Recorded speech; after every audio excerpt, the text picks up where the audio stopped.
C. Joseph Vijay எனும் நான்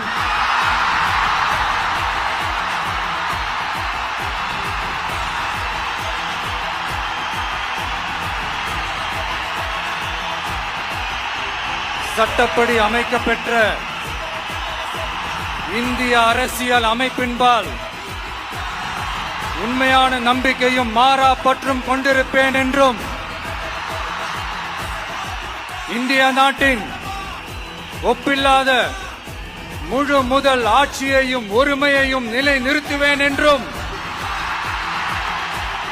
தமிழ்நாட்டு அரசின் முதலமைச்சராக உண்மையாகவும் உளச்சான்றின்படியும் என் கடமைகளை நிறைவேற்றுவேன் என்றும் அரசியல் அமைப்பிற்கும் சட்டத்திற்கும் இணங்க அச்சமும் ஒருதலை சார்பும் இன்றி விருப்பு வெறுப்பை விலக்கி பலதரப்பட்ட மக்கள் அனைவருக்கும் நேர்மையானதை செய்வேன் என்றும் ஆண்டவன் மீது ஆணையிட்டு உறுதிமொழிகிறேன்.